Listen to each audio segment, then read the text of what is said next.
The first time the roof cracked under its own frost, she thought it was the end. The weight of silence that followed made it worse than gunfire. Then came the slow trickle of soil, like a whisper from the mountain saying, "You were never meant to live here." Martha Hanley didn't speak. Her eyes flicked to the ceiling and her arms stayed wrapped around the child like a band of iron. The dirt thudded against her coat in soft clumps, dust mixing with the warmth of her breath. The boy, Emmett, stayed asleep, 6 years old and thinner than he'd been in October. She envied that sleep. By then it was already late January. They hadn't lit a proper fire in over 40 days. Just the one log left. One single log, tucked like treasure behind a wall of snow-packed clay. She hadn't told the children, not even Tom. Tom Hanley, her husband, was out somewhere in the white, had been since morning, said he'd look again for game, though they both knew the slopes were barren. Anything that once walked or flew had long since fled the ridgeline. Even the trees looked haunted now, frost-glazed skeletons too brittle for even birds to land on. The cold had begun to warp things. Thoughts, voices, walls. The door no longer shut right. The ground inside had risen from frost heave, curling planks up at the edges. The dugout was no bigger than a chicken shed, but it had kept them breathing. For now. They'd dug it back in early October, not for pride, but for shame. Tom's last season up the pass hadn't brought enough furs. Traded wrong, trusted wrong, came back with 2 squirrels, a broken trapline, and eyes that wouldn't meet hers. When he'd finally said they'd winter on the ridge without joining the valley camp, she didn't scream, just nodded. If he said they could do it, she would believe him, because the only thing colder than that mountain was being alone on it. But they'd started late, dug too shallow at first, had to go deeper. It had taken 3 weeks to shape the side of the slope into walls. The soil had frozen beneath them before they could pack it tight enough. Roof leaks came early. The first snowfall turned their door into a frozen slab. They used rocks to weigh it shut. The firewood pile ran out before Christmas. The pines were too far, too ice thick, and Emmett had started coughing. That was when Tom took her hand, pressed it over the last log,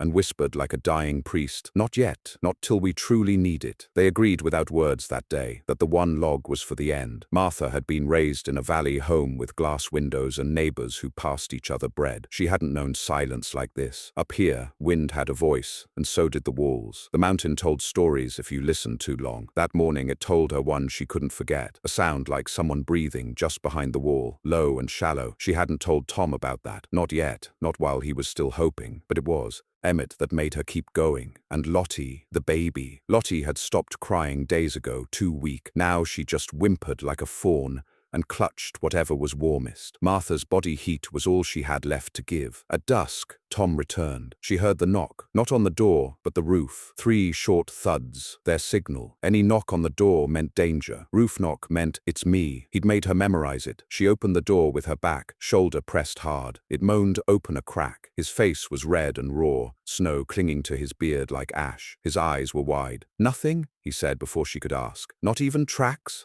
Any signs of the valley folk?" He shook his head. "They've gone lower. No smoke up anywhere. We're alone up here." That word again. Alone. Like it was an animal living in the rafters. Tom took off his coat and pressed it over Lottie's body without a word. Then he crouched in the dark, shivering as he pulled his boots off. He didn't meet her eyes, not until a few minutes later, when he reached into his shirt pocket and drew something out. A single, frozen apple. Browned, bruised, but whole. Martha gasped. "Where?" "Old trapline stash," he said. "Buried near the creek, behind a stump." She took it from him like it was gold. She didn't eat it. She held it like prayer. For Emmett, for morning, for something to make it worth another night. The apple was gone by dawn. What followed wasn't survival. It was something older, something from before people had names for it. Tom stopped leaving after that, said it wasted more energy than it gave. They focused on sealing cracks, melting snow over rocks for water, and digging deeper into the mountain itself to make a secondary nook, a back chamber that could hold warmth. They slept in shifts, one always awake to listen. Sometimes they'd hear wind, sometimes earth shifting, sometimes a nothing. The silence was worse. It became a presence, like something laying over their chest. They tried burning cloth, bone, one boot. Then Tom said it. "It's time." Martha didn't move. He stood, picked up the one log like it was a child,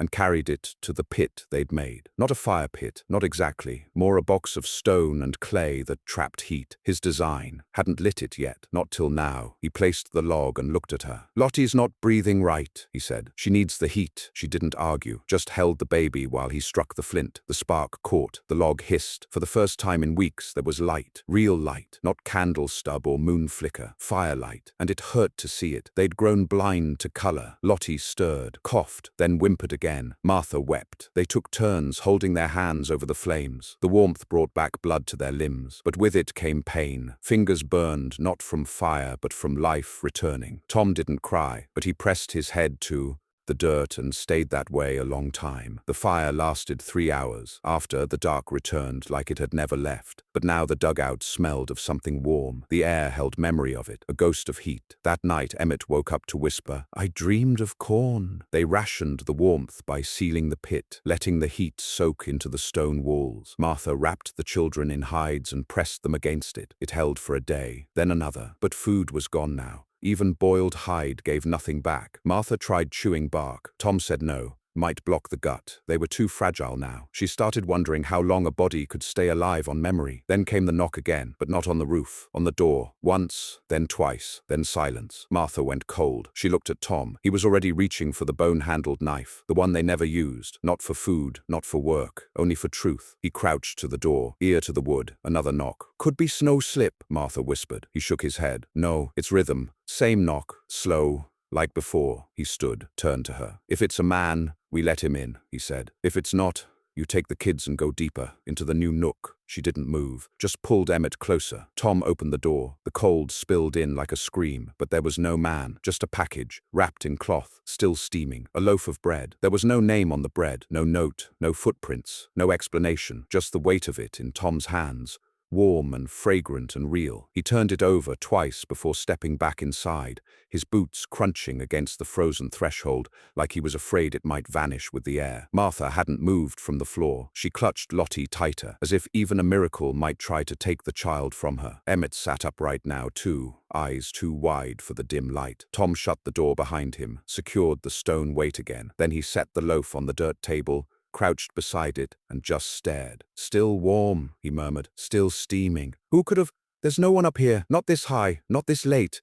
You didn't see tracks? Nothing, no drag marks, no snow shift, just the bread." Martha reached out and touched it, not to take it, but to feel it. The crust was rough, thick, golden brown. It smelled like wheat, like a memory of summer. Her throat clenched without warning, and she had to turn her face before the children saw. Tom finally sliced it. They gave the first piece to Lottie. It crumbled into her mouth soft as snow. Her tongue moved slow, unsure, but she swallowed and opened her lips again. Then Emmett, then Martha, then Tom last. The warmth spread through their chests faster than the fire ever had. It wasn't filling, not really, but it tasted like hope, like someone still knew they were alive. They didn't speak much after, just chewed in silence, slow and reverent, eyes closed like prayer. When the last bite was gone, Tom wrapped the cloth back over the crumbs and tucked it against the stone wall. He didn't say it aloud, but Martha knew. He was waiting to see if it happened again. It snowed that night, harder than it had in weeks. The wind pressed against the dugout like a weight. The cracks they'd stuffed with straw and hide wept icy air. Tom spent most of the night crouched near the doorway, knife across his knees, listening, but nothing came. No more knocks. By morning, the world outside had vanished beneath a white veil so thick it hummed. The door wouldn't budge. Tom had to dig it free with his hands, scooping out frozen drifts like wet gravel. It took hours to open the dugout again. When he finally got it clear, there were no signs of life. No more bread, no tracks, just blankness. For days, nothing happened. They rationed the crumbs, boiled snow,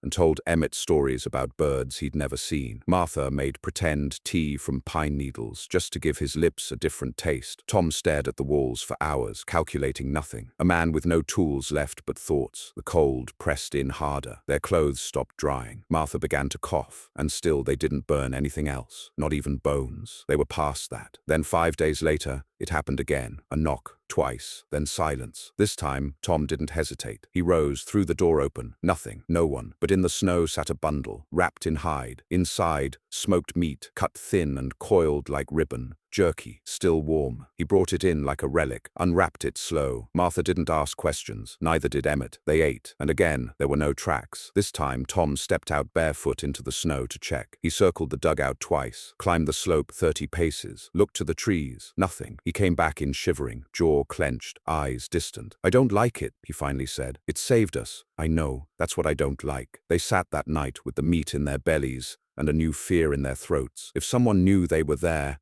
Why hadn't they spoken? Why not come in? Who leaves food at death's edge and walks away without a word? The third knock didn't come for another 8 days. By then, the cough in Martha's chest had deepened. Her lips cracked. Her hands shook when she held the baby. Tom spent most hours building a second air duct into the new rear chamber, trying to capture warmth from the rock itself. He said the soil held heat from deeper layers. He said if he carved low enough, he might find clay they could shape into a new kind of heat trap. She let him believe that. It gave him something to do. Emmett stopped talking as much. Lottie's cheeks had gone pale. They both clung to their mother like roots to the last patch of living earth. When the knock came, it wasn't at night. It was midday. Bright, bitter sunlight glared through the frosted window slit above the door. The snow had crusted to a silver sheen. 3 knocks this time. Slow, even. Martha and Tom locked eyes. He didn't speak. He rose, opened the door, and there he stood. A man, middle height, wrapped in furs. His face covered by a scarf, eyes hidden behind dark goggles that gleamed like polished stones. He held nothing, said nothing, just stood there, the sun at his back, breath fogging in rhythm. Tom stepped halfway out. "You leave the food?" The man didn't answer. "You from the valley?" Still nothing. Tom moved closer, just 2 steps. The man raised a hand, not threatening, just up, palm open. Then he reached inside his coat and pulled out a bundle. Another loaf, wrapped in oiled cloth. No steam this time, but fresh. He handed it over, then turned and walked. Martha ran to the door just in time to see the figure disappear down the ridge trail. He didn't look back. "Tom," she whispered, "go after him." But he didn't move. "Tom, please." "No." "Why?" "Because if I go after him, and there's no one there, I might not come back." She opened her mouth, closed it. She understood. The mountain did strange things to the mind. Some things weren't worth chasing. After that, the man came every 5 days, always alone, always with food, sometimes bread, sometimes meat. Once, a jar of pickled beets. He never spoke, never stayed, never looked inside. Just handed the bundle to Tom, then walked away. Emmett began calling him the man with no steps, because somehow, no matter the snow, he never left prints. Martha didn't care if it made sense. She didn't care if it was real. The food was real. The warmth in her children's cheeks was real. The weeks were passing. February neared. One day, she tried to follow him, just a few paces. He was already gone. The trail below was untouched. Trees still. No wind, no sound. The next time he came, she left something in return. A pair of wool mittens. Too small for Tom, too rough for a child. She placed them on the snow where he usually stood. He took the bread back that time, but the mittens were gone too. It became a rhythm, a trade. She left things. He brought food. Then one day, he didn't come. 5 days passed, then 7, then 10, nothing. The snow thickened again. The dugout groaned under its own weight. The rear nook had collapsed halfway, and Tom spent 2 full days digging it back out. The cold came back harder than before, with a shriek in the wind they hadn't heard in months. Lottie wouldn't eat. Emmett cried himself to sleep. And then Martha did something Tom didn't expect. She left. Just past dawn, she packed a satchel with the last dried apple core, a blunt knife, and the cloth that once wrapped the bread. She dressed in 3 coats, wrote a note on the back of the firewood list. "If I don't return by sundown, seal the door." Then she stepped out. The world was silver and white and silent. She followed the slope down, not to the pass, but toward the cliff trail, where the man always vanished, where no steps had ever been. She walked for hours, breath heaving, legs aching, eyes tearing from wind and sun glare. She saw nothing, no cabins, no lean-tos, no fire smoke. Then, just as she began to falter, a sound, not a voice, a hum, low, vibrating. She followed it, around a rock outcrop, beneath a snow shelf. There it was, a hole in the earth, not natural, carved. She crouched, listened. From within, warmth. She entered. The hole in the mountainside was narrow enough that Martha had to turn sideways to slide through. Her shoulder scraped stone. Her boots caught on ice-ribbed dirt. The smell changed almost immediately. Damp earth mixed with something older, charred pine, smoked hide, and the unmistakable scent of something living. Not fresh life, but a heat-laced presence that made the hair rise on her arms. It felt like stepping inside a beast's den, not one of teeth and claws, but of old blood and silent watching. She didn't turn back. After 10 paces, the stone walls curved. A faint orange glow spilled ahead. Her eyes hadn't seen firelight in so long it made her throat ache. She moved slow, pressed close to the wall. Then the space opened. She stood at the edge of a chamber. It was deeper than wide. Walls curved like a bowl, and at its center burned a pit, low and slow, almost ceremonial. Around it, stone shelves carved from the walls, stacked with clay pots, bundles of roots, dried meats, berries. The chamber had no furniture, no bed, no signs of comfort, just storage. It looked like a larder carved by a ghost, and across from her, crouched beside the fire, was him, the man. He wasn't wearing the furs now, just a wool shirt, threadbare, patched with sinew. His face was thin, beard streaked with grey and soot, and his eyes, no longer hidden by goggles, were deep-set, pale and strangely calm, like someone who had long since accepted something most men refuse to face. He didn't flinch when he saw her. "Hanley woman," he said, as if greeting an old friend. She didn't answer. He pointed to a rock slab near the entrance. "Sit if you've got the strength." Her legs were shaking. She sat, silence stretched between them, broken only by the crackle of pine sap. "You've been leaving the food," she said. He nodded once. "Didn't expect you to come looking." "Why?" He didn't answer, just stirred the fire with a carved stick. "Who are you?" She tried again. He took his time. Finally, "Jude Rask." She blinked. The name meant nothing. "You're not from the valley?" she said. "No. You live up here." "I do." She looked around. "You built this?" He gave the faintest nod. "It's just a larder," she said. "It's enough. Enough for you to survive the whole winter? I've done it 3 winters now." She stared at him. "How?" He stood, moved to a shelf, pulled down a bundle, unwrapped it. More bread, still warm. "Same way your husband started to. Dug into the rock, found where the earth still holds its heat. You think the mountain wants to kill you, but it doesn't. It just wants you to listen." Martha looked around again. "Where do you sleep?" "I don't." "You don't sleep?" He shrugged. "Sometimes I rest, but not for long." The way he said it made her skin cold. "Why help us?" she asked. He paused. That silence again, like he was waiting to hear if she already knew. Finally he said, "Because once someone helped me. Same way. Bread, meat, silence." She frowned. "You think you're returning a favor?" "No," he said, voice quiet now. "I think I'm passing it forward. That's the way it works. If you make it through, you don't keep it. You give it." Martha leaned forward. "There's more families up here." He nodded. "I've left food for 2 others. One cabin collapsed. Gone now. One dugout like yours, still holding, but they haven't come looking. Only you did." "I had to," she said. "My baby, she's fading. We need more." "I know," he said. He reached into the fire pit and pulled out a small pot with a rag-wrapped handle. Inside, stew, thick, red, spiced. She smelled elk, maybe even garlic. She hadn't smelled garlic in 6 months. He set it beside her. "Eat." She didn't argue. She burned her tongue and kept eating anyway. Her fingers trembled, her cheeks flushed. It felt like her bones were waking up. "Can I take some back?" she asked between mouthfuls. "I'll bring it," he said, like before. "No,"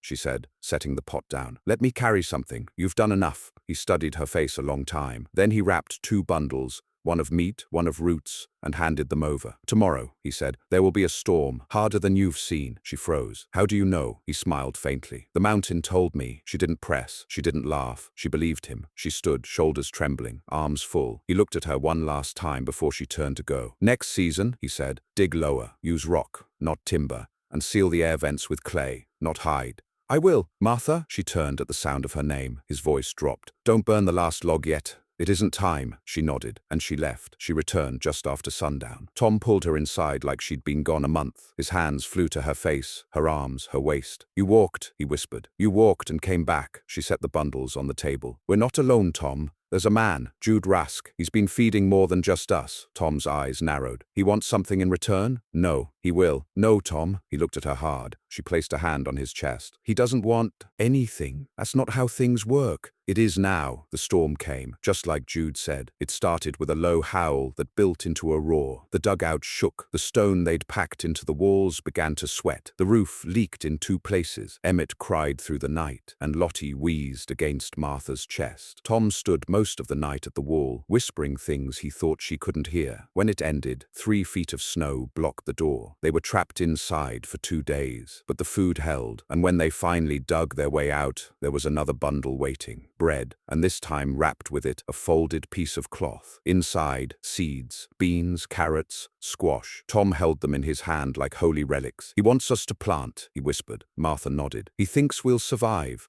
"Then we will." Tom's eyes glassed over. His shoulders buckled, and for the first time since autumn, he wept, not out of fear, but out of the strangest feeling of all, belief. March brought melt, slow at first, just a trickle down the dugout wall, then a stream, then the damp thaw of air you could smell in your teeth. The children stood outside in shirt sleeves while the snow retreated. The valley below gleamed like a promise. But Jude never came back, not that spring, not the one after. Martha left bundles each week, bread, hide, even a new knife Tom had shaped from an old saw. She followed the trail to the stone shelf and left them there. None were taken. When she returned one last time in May, she went down to the chamber again. It was empty, the fire pit cold, the shelves bare, gone, not looted, not raided, just gone, like he'd never been. But carved into the wall, scratched with something sharp, were 7 words. Give it to the next who needs. The thaw didn't bring joy. It brought mud and rot, and a silence that now sounded different. Before, the quiet had been tight as a noose, wrapped around them, pressing in, but now it was hollow, wide, the kind of silence left after something leaves. Jude Rask was gone. Martha stood at the shelf he'd carved into the cliff face, stone now bare and slick with melt, and brushed her fingers across the carving one more time. Give it to the next who needs. The words were shallow, carved quick, but she imagined his hand doing it, the same way he handed her bread without ever looking her in the eye. She didn't cry, not here. Tom had waited behind on the ridge,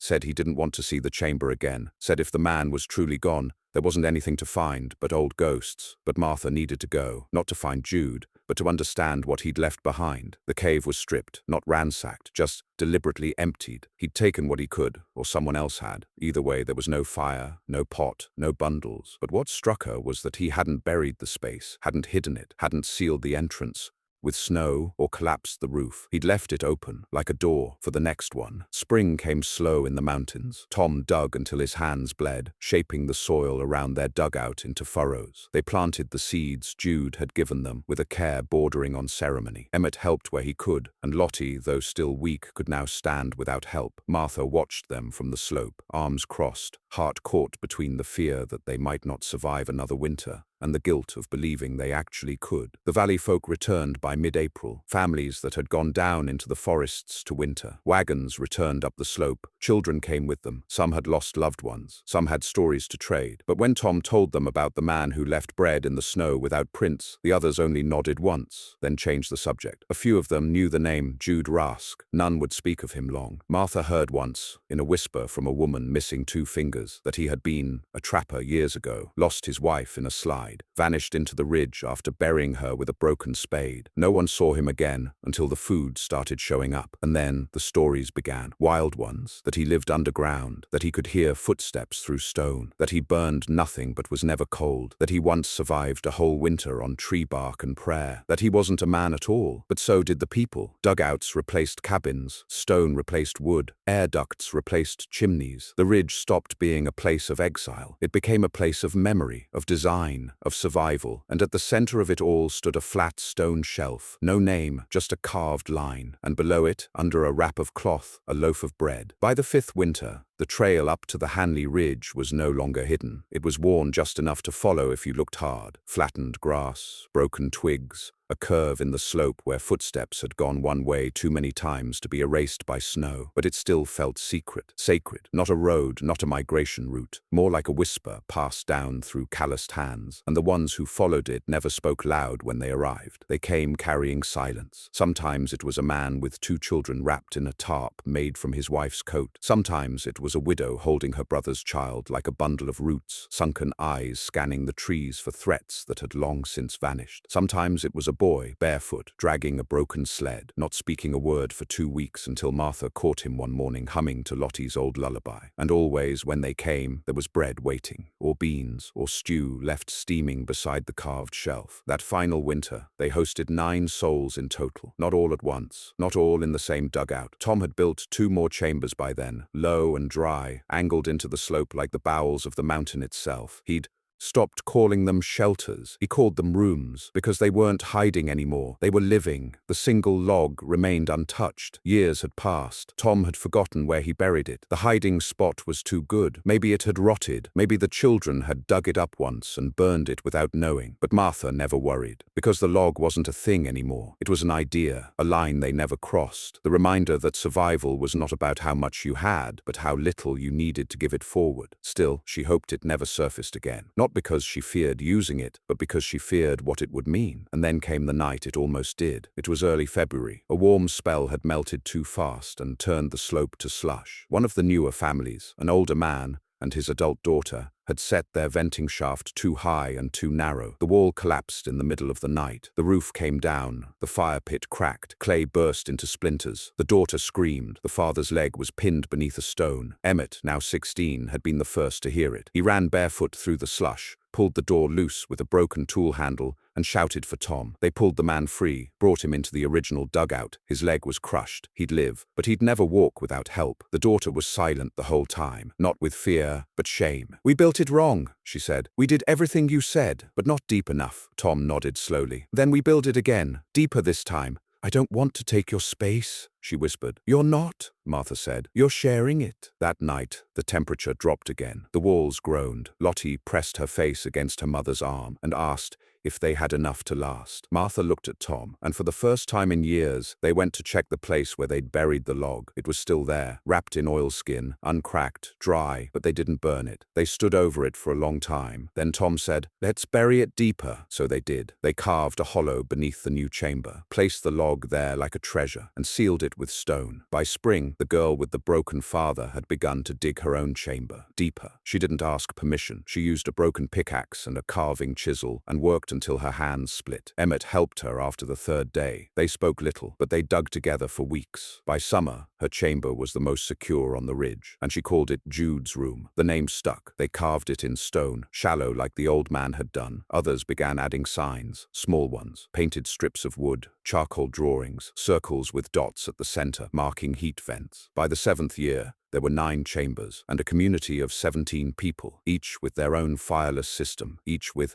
their own knowledge of clay and slope and warmth. None of them spoke often of Jude Rask, but they all knew his name. Martha wrote it once in a ledger she kept tucked beneath the first dugout's floorboards. Jude Rask, the one who walked without steps, the one who passed the bread without taking thanks, the one who gave without voice and vanished without need. She didn't write anything else, because everything else had already been said in the way they lived. That final summer before the children grew old enough to leave, Tom climbed to the top of the ridge, the highest point where the wind cut like glass but the sun struck clear through the haze. He brought stones, flat ones, heavy. He built a marker, not a grave, not a monument, just a pile, waist high, with one carved word at the center. Pass it on. No name, no dates, no claim, just the instruction. Because some things aren't given to keep, they're given to carry. Years later, Emmett would tell his own child about the log, about the night they almost used it, about the woman who came with nothing and left with seeds, about the boy who never spoke but stayed through 2 winters and built a vent that still worked today. He would stand with his hands behind his back, watching frost gather on the dugout's edges, and he'd say, "We never lit that log?" His child would ask, "Why not?" And Emmett would smile, thin and tired like his father had. "Because it wasn't meant to warm us." Then what was it for? He'd crouch, place a hand on the stone floor. "It was meant to remind us that we're never as close to the end as we think." And outside, at the old shelf, the snow would fall, and beside the stone, wrapped in cloth,